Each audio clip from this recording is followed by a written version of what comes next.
Hi guys, welcome back to another video. Welcome back to my channel. If this is your first time seeing me, my name is Gifty. I do videos on grad school and natural health video. So today we are talking about graduate school experience, and this is what I've been doing on my channel. So if you'd like to join the family, please hit the subscribe button, hit the post notification bell so you'll be notified anytime that I post a new video. And without further ado, let's get right into today's video. So today we are talking to one of our graduate students here, and we have Bernard here with me, and I'm going to let Bernard introduce himself. So Bernard. All right. Thanks for having me on your channel. I'm Bernard Kwatin, taking PhD in mathematics education in the Montana State University, Bozeman, USA. Right. Thank you so much, Bernard. Thank you for joining me and doing this video with me. So today's video is going to be very short, and it's all about your experience so far as a first year PhD math education student. So the first question that I would like to ask you is, what has changed so far for you? Like with the things that you heard from Ghana, back at home, about how education in the US is, what has been the biggest change with you studying here in the US for one semester? Okay. A lot. We used to hear things are so simple over here. You don't have to work too hard as we used to work in my former university, which was supposed, or people say, is the hardest in Ghana. But you come here and realize that it's not exactly as we have been told or been hearing. In my former university, where we were grading from 80 to 100 as A, over here you would have to score 92 plus or 90 plus to get an A, and probably to say the A in my former university is a B over here, and that is something you would have to fight really hard to meet. And so these are some of the things that are surprising. Right. So what you said was the grading level, right? So yes. it's way difficult here to get an A. Yeah. That's something that I also heard, so I'm not pretty surprised with what you're saying. Right. So let's get into education now. The main purpose of us being here is to study, right? Yeah. So how has studies been for you for this first semester? Like, I know that for international students, it's kind of like a struggle for us when we come to the US, and for our first semester, it can be like a difficult thing, a very challenging thing. So how has it been for you? How did you get through it? What were some of the challenges for you? Yeah, sure. Many have been the challenges for me, particularly because I was working as a teacher in a high school with a responsibility as a housemaster. So I worked throughout the year from January 2022 until the day before I took flight to the US. So I was really stressed. In addition to being a teacher and a housemaster, I was also a teacher for the science and maths quiz group. So even during short vacation breaks, I was still in school working. So I got here already stressed out, and I had worked for 5 years, 1 year as an administrator, 4 years as a high school teacher, and so had forgotten a lot of the math content, how to sit and grab them. So it was a struggle for me moving right away from the workplace without any rest. And so, when I got here, I think I started lectures in the second week. So it was just a straight move, no gap for transition. And so there was a lot of challenges for me. But yes, we went through amazingly. The faculty were wonderful, and yeah, there were challenges, but as the semester went along, we were able to strategize and found our way out, and we finished the first semester so successfully. I'm glad for that. Yeah, I'm happy that you mentioned that the faculty here is pretty amazing. I agree with that. But you made mention of strategies. What are some of the strategies that you put in place to be successful this semester? Okay, so a number of them.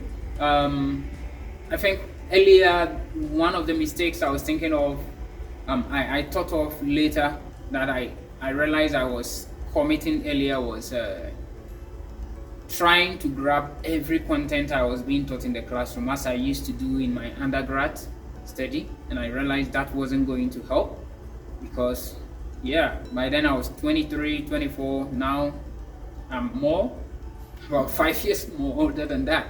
So the brain isn't the same, and having to work and other issues, so my network widens and the brain keeps choked. So I realized I had to sit for a long period of time, find my comfort zone, and I realized I learned very best during dawns. So I wake up very early in the morning, prepare, revise my notes before I go for the next class. That was also one thing that helped me a lot. And then having group discussion, feeling free to ask people when I have challenges, because yeah, it's graduate school, you can't sit down and learn alone. You have to talk to somebody, and the person would add his understanding and you will grow in your understanding rather than keeping your own. Yeah, I'm very happy to hear that from you guys.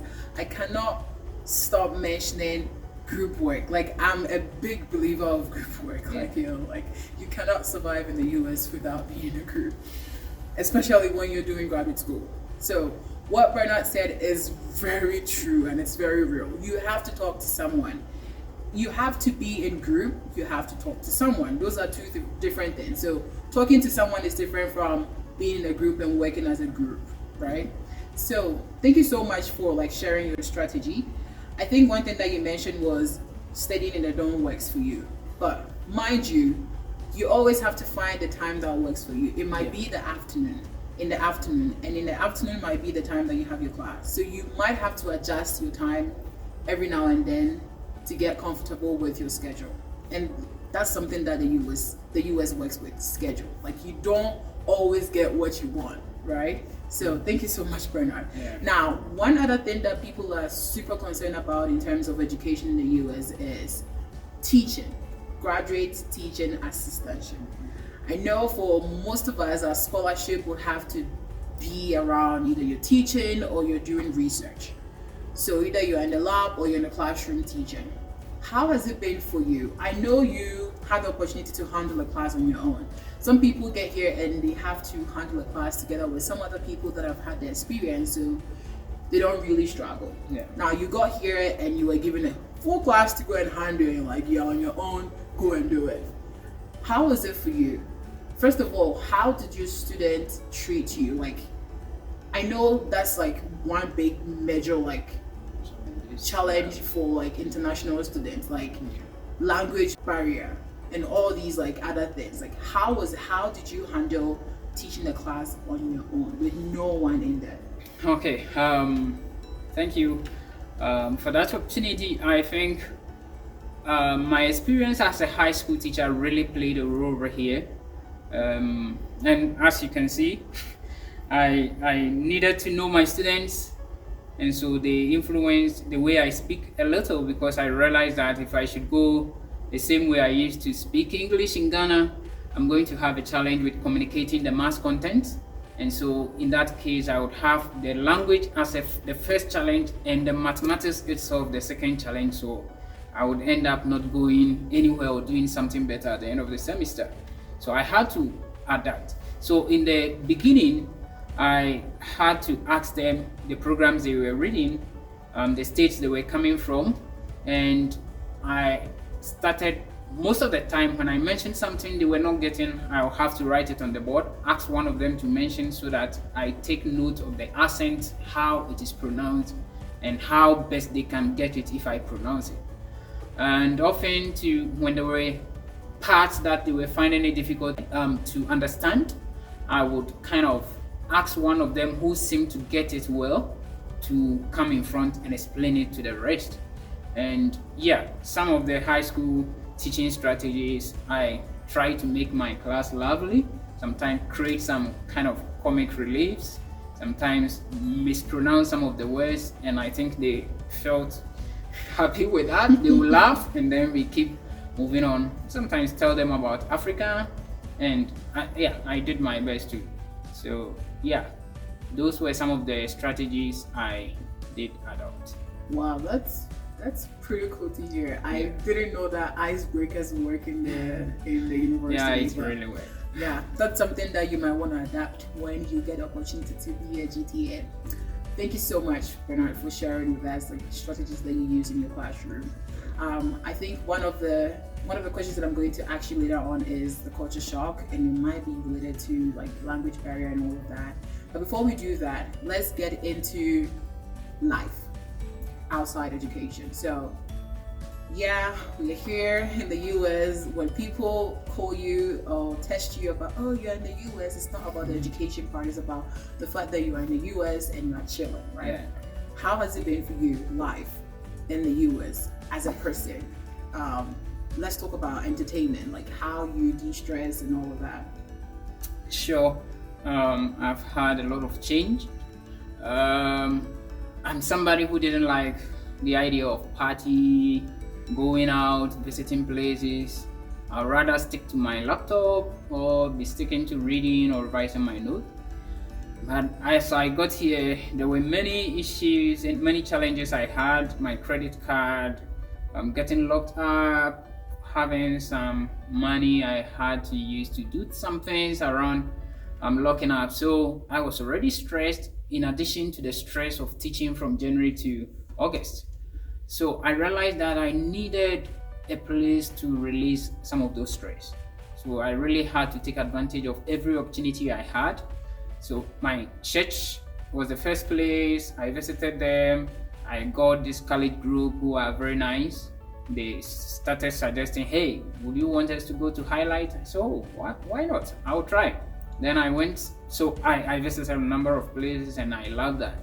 And then the African Students Organization came in with the Yellowstone visit.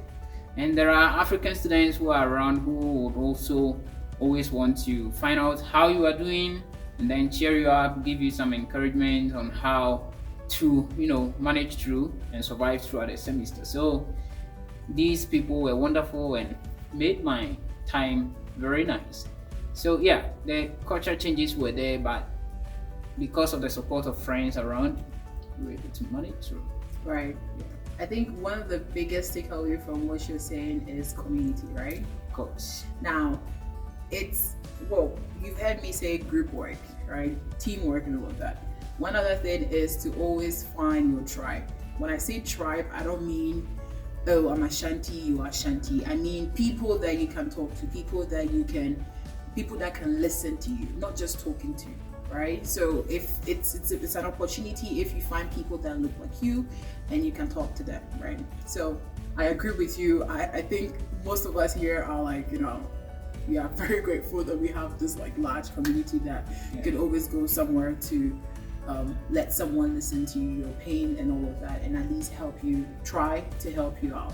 So that is like life, outside education and all of that. Now let's get into what I think most of my subscribers would like to hear. What is your biggest culture shock since you got to the US? Starting from the airport, since I don't know your entrance or your entry port, if it was New York, starting from New York to Bozeman. Okay. What were your culture shocks? Yeah, I took a flight from Ghana through Qatar to Seattle before I moved to Bozeman finally.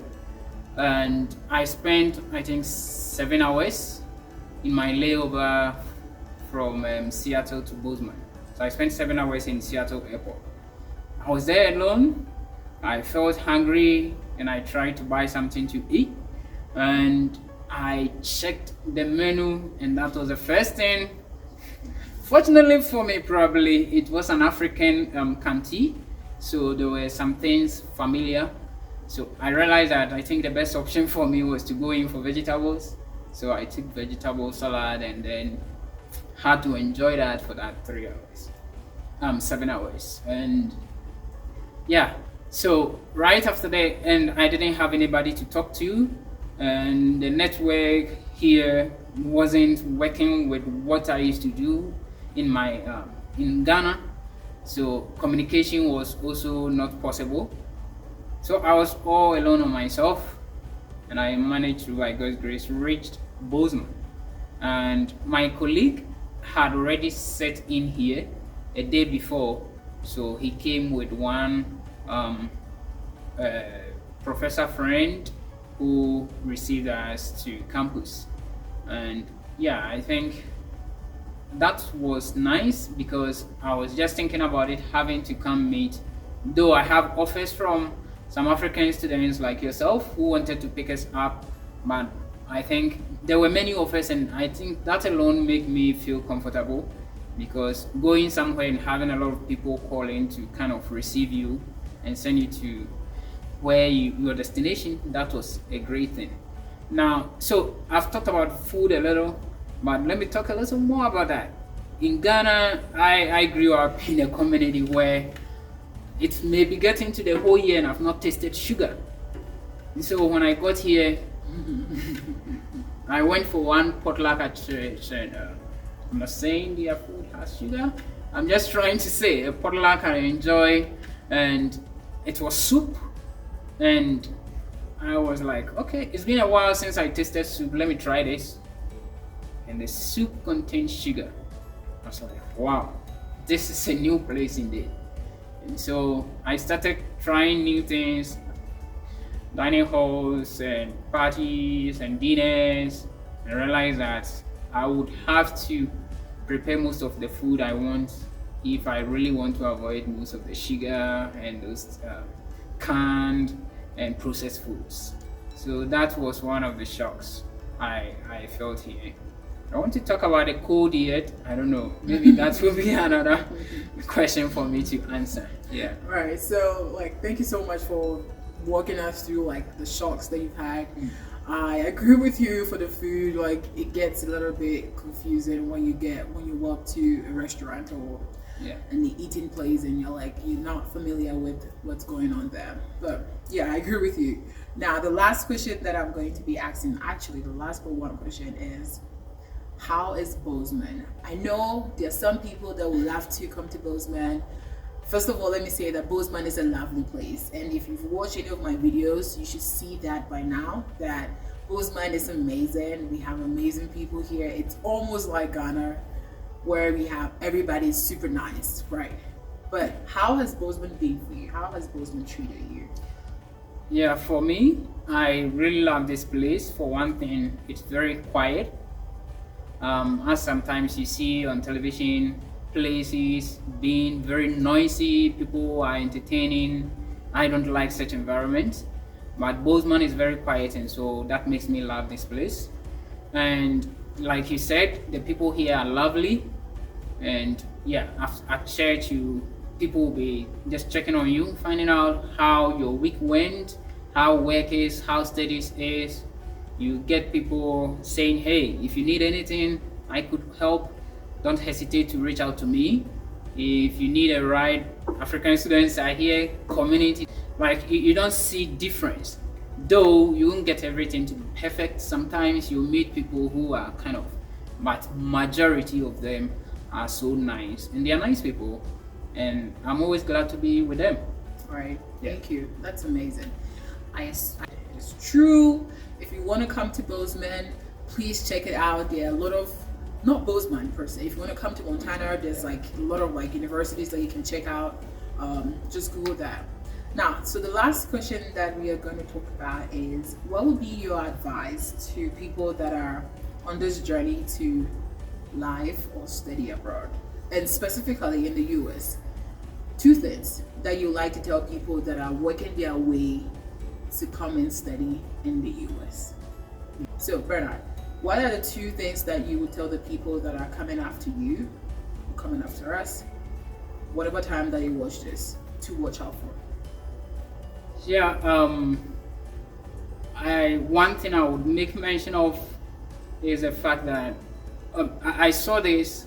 They would always ask if you're a first class student, particularly for my program. I don't know much about other programs.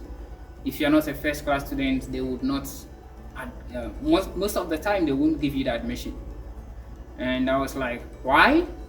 But when I got here, I realized that because, for example, completing from my former school, the University of Cape Coast, where grade A was 80 to 100, and then coming here, grade A is 90 to 100 or 94 to 100. If you were not able to make a first class there, then it means you are going to be a failure here. It correlates that way. So I think that is one thing you should be expecting. Things are not so easy. Studies is not so easy as we have been told or we've heard. So you would want to, be ready to really come here and study really hard to achieve your aim. And aside that, things are not, here is nice, yes, but don't come with the mindset that when you get here you've reached heaven, as some people claim. Here is not heaven. Here is a working place, and like any other place, except the change of environment and maybe some other things you may enjoy. But Bozeman is a nice place. MSU, I think, is the best place. The programs they have, I think, the best ones. So far, what I'm taking, I can tell you, is the best program. And you may not want to miss out. And I believe there are other nice programs out there MSU is offering. Take advantage of that. One key thing I would not forget to tell you about is, as a Ghanaian student who completed University of Cape Coast, University of Ghana, Kwame Nkrumah University of Science and Technology, you do not need GRA or GMAT to apply to Montana State University. It is not part of their English language requirement. So make it a point. Don't waste your time on GRA. If you qualify, you hold the first class, make it a point to apply, and then pray you will be successful. Hope to see you here. Right. Thank you so much, Bernard. If there's anything that you're taking away from this video, please take what Bernard said, because he said everything. I don't have anything to say. But if you've watched till this end, thank you so much. Like this video. If you do, share this video with your family and friends. And I will see you in another video. Please stay around. If you're not subscribed, please hit the subscribe button. And see you in my next video. With that said, it's a bye for now. Bye.